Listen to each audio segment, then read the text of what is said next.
खबरों का सारथी। नमस्कार, मैं हूं मनोज मानस। हमारे स्पेशल बुलेटिन में आपका स्वागत है और सबसे पहले हम बात करेंगे पीसी में महिला पत्रकार मुक्तकी को जवाब। अफगानिस्तान के विदेश मंत्री आमिर खान मुक्तकी ने, आपको बता दें, मुक्तकी ने रविवार को नई दिल्ली में एक और प्रेस कॉन्फ्रेंस को संबोधित किया और कहा, मैंने भारत के विदेश मंत्री से मुलाकात की और अर्थव्यवस्था, व्यापार और अन्य मुद्दों पर चर्चा की।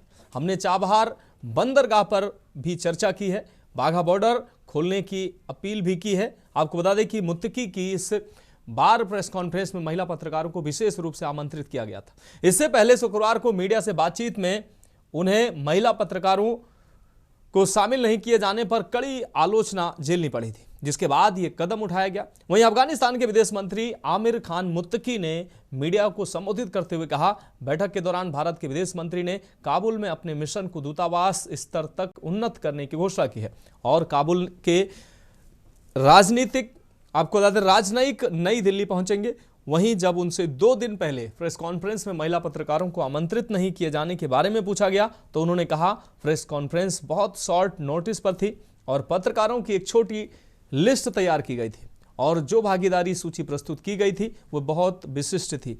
ये एक तकनीकी मुद्दा था। हमारे सहयोगी ने पत्रकारों की एक विशिष्ट सूची को निमंत्रण भेजने का फैसला किया था और इसके अलावा कोई अन्य इरादा नहीं था। तो एक और प्रेस कॉन्फ्रेंस अफगानिस्तान के विदेश मंत्री ने की, जिसमें महिला पत्रकारों को विशेष तौर पर आमंत्रित किया गया और इस प्रेस कॉन्फ्रेंस में उनसे जब इस विषय पर सवाल किया गया तो उन्होंने कहा इस तरह का कोई इरादा नहीं था, लेकिन बहुत कम समय में प्रेस कॉन्फ्रेंस की तैयारियां की गई, जिसकी वजह से इत्तेफाक से ये ऐसा हुआ।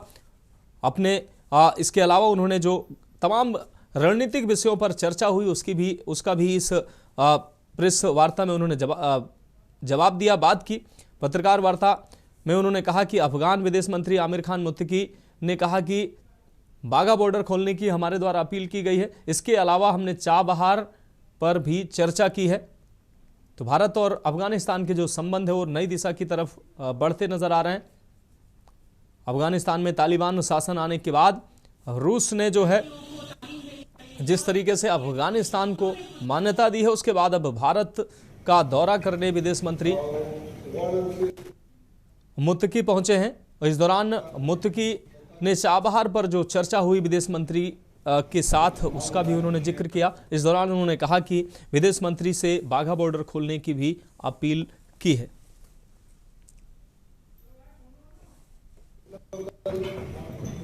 तो अफगान विदेश मंत्री आमिर खान मुत्तकी ने एक और प्रेस कॉन्फ्रेंस की है। इस प्रेस कॉन्फ्रेंस में सबसे खास बात यह रही कि महिलाओं को उन्होंने विशेष तौर पर आमंत्रित किया। इससे पहले जो उन्होंने प्रेस कॉन्फ्रेंस की थी उसमें महिलाओं की एंट्री नहीं थी, जिसके बाद देश में तमाम तरीके के सवाल किए जा रहे थे कि आखिर भारत की ज़मीन पर इस तरीके का रवैया ठीक नहीं है। और कांग्रेस की तरफ से और तमाम राजनीतिक दलों की तरफ से भी प्रतिक्रियाएँ सामने आ रही थी।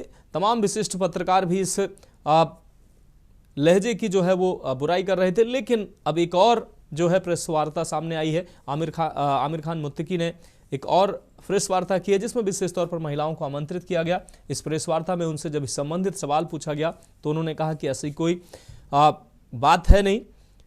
शॉर्ट टाइम में प्रेस कॉन्फ्रेंस को जो है वो तैयारी की गई, इस वजह से शायद उन चीज़ों को गौर नहीं किया जा सका। लेकिन अब जो प्रेस वार्ता हुई है उसमें महिलाओं को उन्होंने विशेष तौर पर आमंत्रित किया।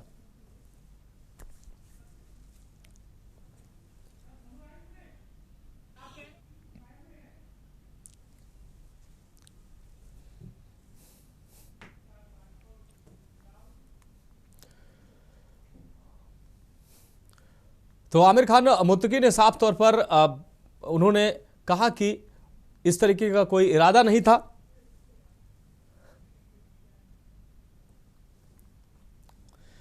साफ तौर पर इस प्रेस कॉन्फ्रेंस में उन्होंने महिलाओं को विशेष तौर पर आमंत्रित किया।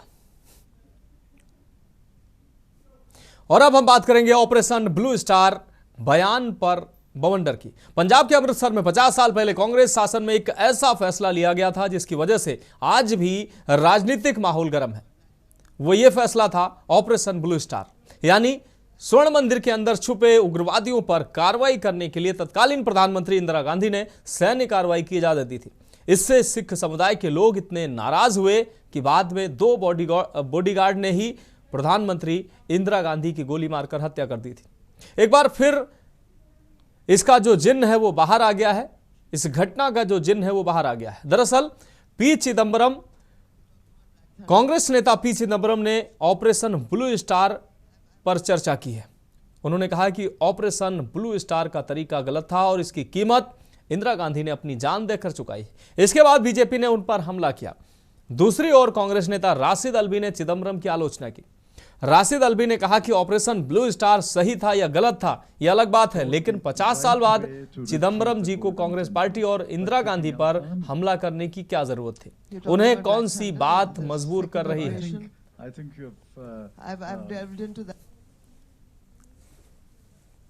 तो कांग्रेस में ही घिर गए हैं पी चिदंबरम और एक के बाद ये दूसरा उनका बड़ा बयान है। इससे पहले मुंबई अटैक के दौरान जो सरकार का फैसला था, उस तत्कालीन सरकार का, उस पर उन्होंने चर्चा की थी, जिसके बाद कांग्रेस पर जो है लगातार निशाना साधा जा रहा था कि किस तरीके से तत्कालीन सरकार जो है सेना कार्रवाई करना चाह रही थी, लेकिन तत्कालीन जो सरकार है वो पाकिस्तान पर कार्रवाई नहीं करना चाह रही थी। इस तरीके का उन्होंने बयान दिया था और अब उनका दूसरा ये बयान सामने आया है, जिससे कांग्रेस कहीं ना कहीं असहज स्थिति में है और इसके बाद कांग्रेस नेताओं की प्रतिक्रियाएं भी सामने आ रही हैं। कांग्रेस नेता राशिद अल्वी ने इस बयान की पर प्रतिक्रिया देते हुए उन्होंने साफ तौर पर इसकी आलोचना की। तो ऑपरेशन ब्लू स्टार पर पी चिदंबरम ने अपनी बात कही। उन्होंने कहा कि ऑपरेशन ब्लू स्टार का तरीका गलत था और इसकी कीमत जो है प्रधानमंत्री इंदिरा गांधी ने अपनी जान देकर चुकाई। तो ऑपरेशन ब्लू स्टार का जो बयान का जो बवंडर था वो एक बार फिर से सामने आया है। कांग्रेस में ही अब इस बयान के बाद घिरते नजर आ रहे हैं कांग्रेस नेता, वरिष्ठ नेता P Chidambaram.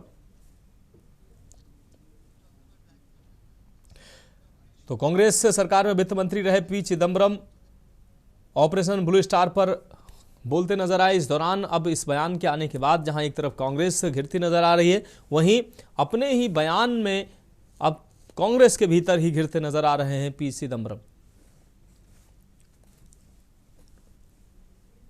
Right way to retrieve the Golden Temple by keeping out the army. You're talking about Black Thunder, the Yes. second But operation. I think you're.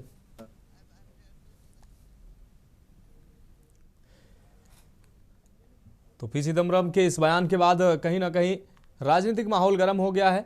और ब्लू स्टार फैसला क्या था, ऑपरेशन ब्लू स्टार हम आपको बता देते हैं। स्वर्ण मंदिर के अंदर छुपे उग्रवादियों पर कार्रवाई के लिए तत्कालीन प्रधानमंत्री इंदिरा गांधी ने सैन्य कार्रवाई की इजाजत दी थी। इससे सिख समुदाय के लोग इतने नाराज हुए कि बाद में 2 बॉडीगार्ड यानी कि प्रधानमंत्री के खुद के अपने बॉडीगार्ड ने ही पूर्व प्रधानमंत्री इंदिरा गांधी को गोली मारकर हत्या कर दी थी। एक बार फिर अब इस मामले का जिन्न बाहर आ गया है। दरअसल पी चिदंबरम ने ऑपरेशन ब्लू स्टार के तरीके को गलत बताया।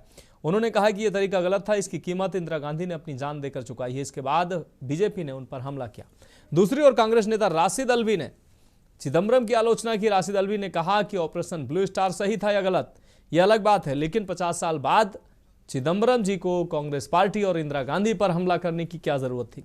उन्हें कौन सी बात है जो मजबूर कर रही है और वो लगातार कांग्रेस को असहज स्थिति में लाकर खड़ा कर रहे हैं।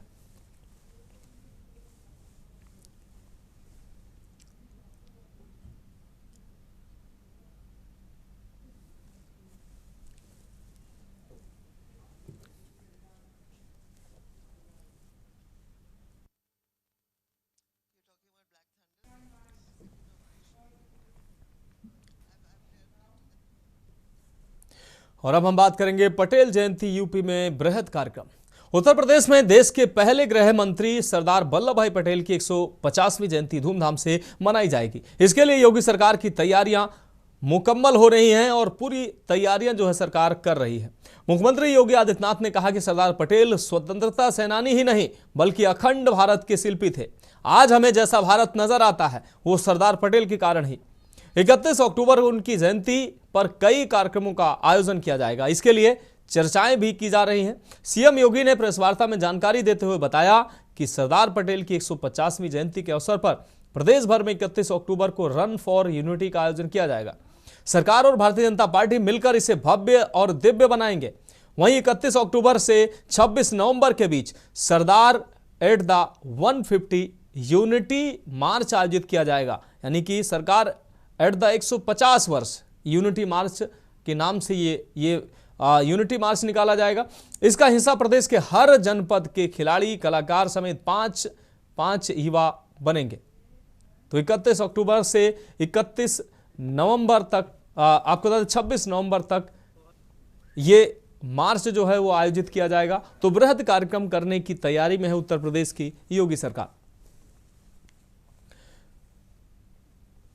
तो वर्तमान भारत का जो स्वरूप है उसके शिल्पी कहीं ना कहीं सरदार पटेल को माना जाता है। के अंतर्गत युवाओं के लिए होने वाले विभिन्न प्रकार के कार्यक्रमों के लिए एक पोर्टल भी जारी किया है और उस कार्यक्रम के अंतर्गत होने वाले रजिस्ट्रेशन के क्रम में आज हम उत्तर प्रदेश के अंदर होने वाले जो विभिन्न प्रकार के कार्यक्रम हैं, इन कार्यक्रमों को आगे बढ़ाने की दिशा से उसका शुभारंभ भी करने जा रहे हैं, जिसमें Sardar at the rate 150 unity march, यह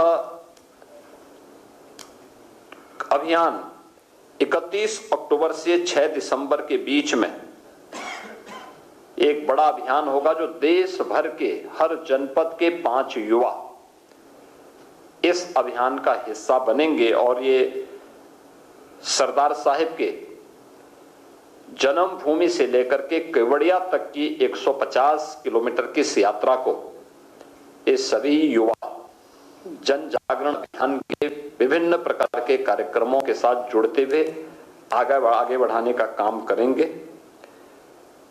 31 अक्टूबर को रन फॉर यूनिटी का कार्यक्रम हर जनपद में आयोजित होगा और ये भारतीय जनता पार्टी भी और सरकार भी मिलकर के इस कार्यक्रम के साथ पिछले 11 वर्षों से निरंतर जुड़ती रही है।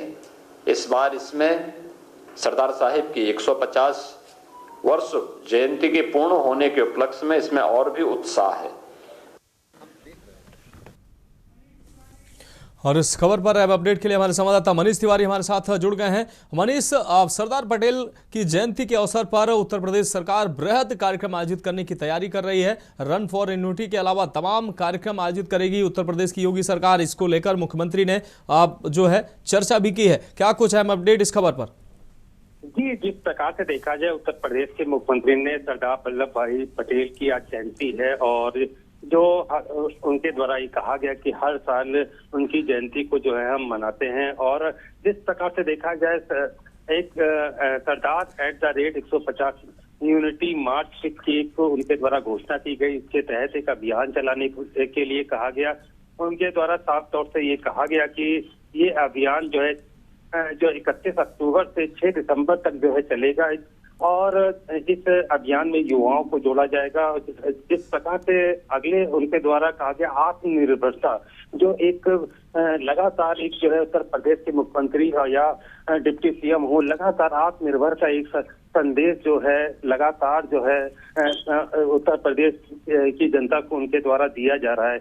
150वीं जयंती के वर्ष पर भी उनके द्वारा ये कहा गया सरदार वल्लभ भाई पटेल की जो यूनिटी मार्च के अंतर्गत जो भी फैसला है वो 10 किलोमीटर पदयात्रा के तहत रहेगा। उनके द्वारा कहा गया कि हर जिले में चाहे हर में जो है 10 किलोमीटर की एक पदयात्रा निकाली जाएगी। उनके संदेश दिए जाएंगे और लोगों को बताया जाएगा। दूसरे अगर पहलुओं की बात करें, जिस प्रकार से आत्मनिर्भरता की आप देख ही रहे हैं और देसी सामानों का इस्तेमाल करें लगातार, इसकी जो है घोषणा जो है मुख्यमंत्री के द्वारा की जा रही है। उनके मंत्री भी जो है जगह जगह पहुंच करके जो है इसका मैसेज दे रहे हैं। आज अगर देखा जाए सरदार पटेल की जयंती पर अनेक कार्यक्रम होने की बात कही गई। उनके द्वारा लोकल भीम पर सारे आंदोलन होंगे। उनके द्वारा कहा गया ब्रांडिंग और टेक्नोलॉजी कंटेंट बैंकिंग और फोकस करने के को कहा गया।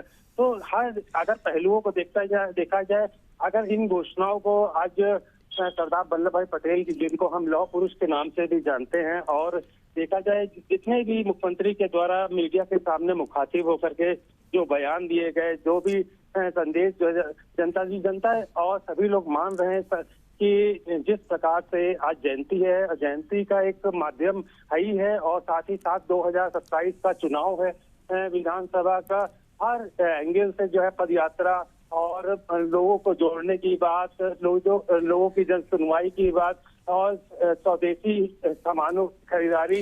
निश्चित रूप से मनीष, अगर बात की जाए अब जब देश 31 अक्टूबर आने वाली डेट है और जब पूरा देश सरदार पटेल की 150वीं जयंती मना रहा होगा, उत्तर प्रदेश भी अपने जो देश का जो गौरव है सरदार पटेल, उनकी जयंती जो है धूमधाम से मनाएगी उत्तर प्रदेश सरकार। गुजरात सरकार भी तमाम कार्यक्रम आयोजित करने जा रही है। कुल मिलाकर पूरा देश जो है सरदार की 150वीं जो जयंती है धूमधाम से मनाने की तैयारी कर रहा है पूरा देश। मनीष जी बिल्कुल, अगर 150वीं जो जयंती है उसी की तैयारी के तहत ये जो मुख्यमंत्री के द्वारा जो एक मैसेज है और उनसे पहले से ही उनके द्वारा जिस प्रकार से बता दिया गया कि किस प्रकार से जो है यात्राएं निकलेंगी, युवाओं को जोड़ा जाएगा, जो मैसेज दिए जाएंगे, किस प्रकार से टेक्नोलॉजीज का इस्तेमाल होगा, स्वदेशी की बात की गई। तो हर एक पहलू को और देखा जाए कि मुख्यमंत्री के द्वारा जो है मीडिया के सामने अखंड भारत को लेकर के और एक मैसेज था, जिस प्रकार से वो लौह पुरुष सरदार वल्लभ भाई पटेल को जो है उनको जो है कहा गया कि उन्हीं के आधार पर जो है कह सकते हैं कि उनका एक मैसेज था कि अपने पैरों पे खड़े हो और अपनी चीजों को बनाओ, अपनी। निश्चित रूप से मनीष, इस तमाम जानकारी के लिए आपका बहुत शुक्रिया। तो देश का जो वर्तमान स्वरूप है उसके कहीं ना कहीं शिल्पी थे सरदार वल्लभ भाई पटेल, और आज भारत का जो नक्शा है, वर्तमान नक्शा, वो भारत के नक्शे में सरदार पटेल की ही देन है, जो भारत का आज ये नक्शा, आज ये स्वरूप बरकरार है। इसलिए पूरा देश, न सिर्फ उत्तर प्रदेश बल्कि पूरा देश जो है अपने सरदार की 150वीं जयंती को बड़े ही धूमधाम के साथ मनाएगा। तो फिलहाल हमारे स्पेशल बुलेटिन में वक्त एक ब्रेक का, और ब्रेक के बाद हम बात करेंगे लोहिया को नमन, बीजेपी परिवार। आप देख रहे हैं ब्रेक के बाद हमारे स्पेशल बुलेटिन में एक बार फिर से आपका स्वागत। हम बात कर रहे हैं लोहिया को नमन, बीजेपी परिवार। लखनऊ में समाजवादी पार्टी के राष्ट्रीय अध्यक्ष अखिलेश यादव ने डॉक्टर राम मनोहर लोहिया को उनकी जयंती पर श्रद्धांजलि अर्पित करते हुए कहा कि लोहिया जी ने जीवन भर नाइंसाफी और गैर बराबरी के खिलाफ संघर्ष किया है। उन्होंने संकल्प लिया कि डॉक्टर लोहिया के सप्त क्रांति आंदोलन को जन जन तक पहुंचाकर पीडीए समाज को आर्थिक और सामाजिक सम्मान दिलाया जाएगा। अखिलेश यादव ने उत्तर प्रदेश सरकार पर तीखा हमला करते हुए कहा कि मुख्यमंत्री सफेद टेबल पर बैठकर केवल झूठ बोलते हैं और बीजेपी अपनी नाकामी छुपाने की कोशिश कर रही है। उन्होंने आरोप लगाया कि प्रदेश में उत्पीड़न और अन्याय लगातार बढ़ रहा है। सरकार उन्हीं अधिकारियों को जिम्मेदारी दे रही है जो उनकी मनमर्जी का काम करें। उन्होंने यह भी कहा कि डॉक्टर लोहिया के नाम पर बना पार्क नेताजी के समय में बिना एक भी पेड़ काटे तैयार किया गया, जबकि वर्तमान सरकार केवल काम बर्बाद करने में लगी है। अखिलेश ने बीजेपी पर फर्जी आंकड़ों का सहारा लेने का आरोप लगाया और कहा कि अगर उनके आंकड़ों को मान लिया जाए तो जनता डूब जाएगी। जाति व्यवस्था पर चिंता जताते हुए अखिलेश यादव ने कहा कि डॉक्टर लोहिया ने जाति तोड़ने की बात कही थी और बाबा साहब ने इसके खिलाफ कानून भी बनाया, लेकिन आज भी जातिगत भेदभाव समाज में मौजूद है। उन्होंने मुख्यमंत्री को उत्तराखंड का घुसपैठिया बताते हुए कहा कि बीजेपी में भी ऐसे लोग शामिल हैं। जनता पार्टी के पास सब फर्जी आंकड़े हैं। अगर भारतीय जनता पार्टी के आंकड़े मानोगे तो डूब जाओगे आप। जो लोग पलायन के आंकड़े दे रहे हैं, हमारे यहाँ भी घुसपैठी हैं यूपी में, मुख्यमंत्री जी उत्तराखंड के हैं। हम तो चाहते हैं इन्हें उत्तराखंड भेज दिया जाए। केवल यही घुसपैठी नहीं है, विचारधारा से भी घुसपैठी है। ये बीजेपी के सदस्य नहीं रहे, दूसरे के सदस्य थे। आप बताओ किस पार्टी के सदस्य थे वो? तो बताओ भारतीय जनता पार्टी में घुसपैठी हुए कि नहीं हुए? तो इन घुसपैठियों को कब हटाओगे?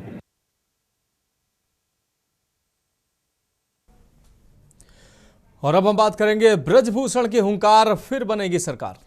खबर कानपुर से है, जहां आज भाजपा के पूर्व सांसद ब्रजभूषण शरण सिंह क्षत्रिय महासभा के कार्यक्रम में शामिल होने पहुंचे। कार्यक्रम को संबोधित करते हुए उन्होंने कहा कि सतयुग से लेकर कलयुग तक क्षत्रिय देश और समाज निर्माण में महत्वपूर्ण योगदान करते रहे हैं। यह सिलसिला आगे भी जारी रहेगा। बसपा सुप्रीमो मायावती की हाल ही में प्रदेश की राजधानी लखनऊ में आयोजित रैली को लेकर पूछे गए सवाल के जवाब में पूर्व सांसद बोले कि विपक्षी दलों का काम विरोध करना है। बसपा की अपनी कार्यकर्ता रैली थी, उससे किसी को कष्ट नहीं होना चाहिए। उन्होंने दावा किया कि हमें तो बस भारतीय जनता पार्टी ही दिखती है। आगे कहा कि 2017 में भाजपा सरकार बनी थी और आगे भी पार्टी की ही सरकार बनेगी।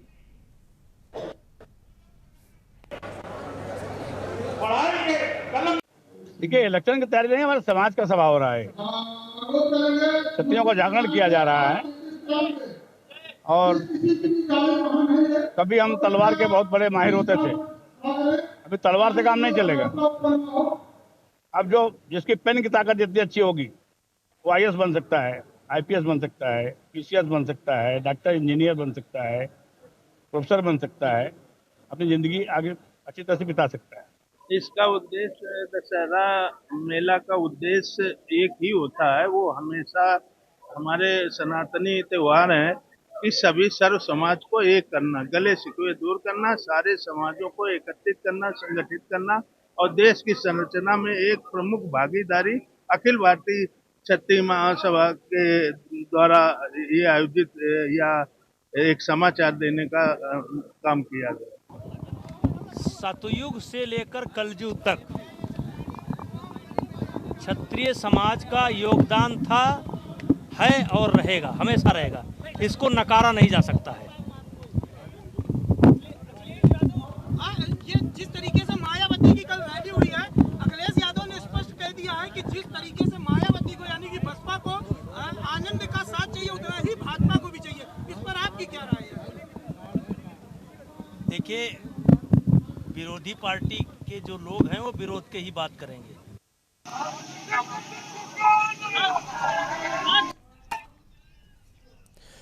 तो त्योहारी सीजन में छापेमारी की हम बात करेंगे, लेकिन उससे पहले बिहार से अहम खबर सामने आ रही है। बिहार से अहम खबर, बिहार चुनाव में एनडीए सीट का बंटवारा। दिल्ली से अहम खबर, बिहार चुनाव से संबंधित अहम खबर सामने आ रही है। तो दिल्ली से इस वक्त की बड़ी खबर बिहार चुनाव से संबंधित सामने आ रही है। बिहार चुनाव में एनडीए की सीट का बंटवारा हुआ है। बीजेपी जेडीयू 101 सीटों पर दोनों पार्टियां लड़ेंगी।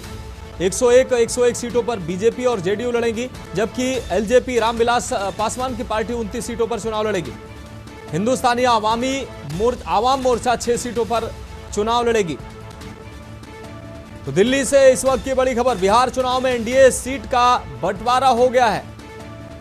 बीजेपी और जेडीयू में दोनों पार्टियां 101 सीटों पर चुनाव लड़ेंगी, जबकि एलजेपी 29 सीटें, राष्ट्रीय लोक मोर्चा 6 सीटों पर चुनाव लड़ेगी। साथ ही हिंदुस्तानी आवामी मोर्चा जो है, हिंदुस्तानी आवाम मोर्चा 6 सीटों पर लड़ेगी चुनाव। तो इस वक्त की बड़ी खबर दिल्ली से सामने आ रही है। बिहार चुनाव में एनडीए की सीटों का बंटवारा हो गया है। भारतीय जनता पार्टी और जेडीयू 101 और 101 सीटों पर दोनों पार्टियां चुनाव लड़ेंगी, जबकि एलजेपी 29 सीटों पर चुनाव लड़ेगी। राष्ट्रीय लोक मोर्चा 6 सीटें उसके हिस्से में आई हैं। साथ ही हिंदुस्तानी आवाम मोर्चा 6 सीटों पर चुनाव लड़ेगी। तो एनडीए में सीटों के बंटवारे को लेकर जो तमाम चर्चाएं चल रही थी, उन चर्चाओं पर विराम लग जाएगा, क्योंकि एनडीए में सीटों का जो बंटवारा है वो हो चुका है। जेडीयू और भारतीय जनता पार्टी दोनों पार्टियां बराबर की सीटों पर चुनाव लड़ेंगी। एलजेपी 29 सीटों पर, राष्ट्रीय लोक जो पार्टी है वो 6 सीटों पर, हिंदुस्तानी आवाम मोर्चा पार्टी भी 6 सीटों पर चुनाव बिहार में लड़ने वाली है। तो एनडीए में सीटों का बंटवारा हो गया है। चिराग पासवान की पार्टी 29 सीटों पर बिहार में चुनाव लड़ेगी। और अब हम बात कर रहे हैं त्योहारी सीजन, छापेमारी जारी। खबर नोएडा से, जहां दिवाली पर्व से पूर्व मिलावटखोरों की सक्रियता बढ़ गई है। उत्तर प्रदेश की 100 विंडो कहे जाने वाले नोएडा शहर में खाद्य सुरक्षा एवं औषधि विभाग ने बड़ी कार्रवाई करते हुए 550 किलोग्राम नकली पनीर जब्त कर उसे मौके पर ही नष्ट कराया है। यह नकली पनीर हरियाणा से नोएडा समेत एनसीआर में खपाने के लिए लाया जा रहा था। ये कार्रवाई नोएडा के फेज 2 थाना क्षेत्र के अंतर्गत बंगेल इलाके में की गई है, जहां विभाग के वरिष्ठ अधिकारी पुलिस बल के साथ मौजूद रहे। विभाग ने त्योहारों के मद्देनजर मिलावटखोरों के खिलाफ अभियान तेज कर दिया है और भविष्य में ऐसी कार्रवाई जारी रखने की बात कही है। खाद्य सुरक्षा विभाग की इस तत्परता से आमजन में राहत की भावना है। वहीं मिलावटखोरों के खिलाफ सख्त कदम उठाने की मांग भी जोर पकड़ रही है।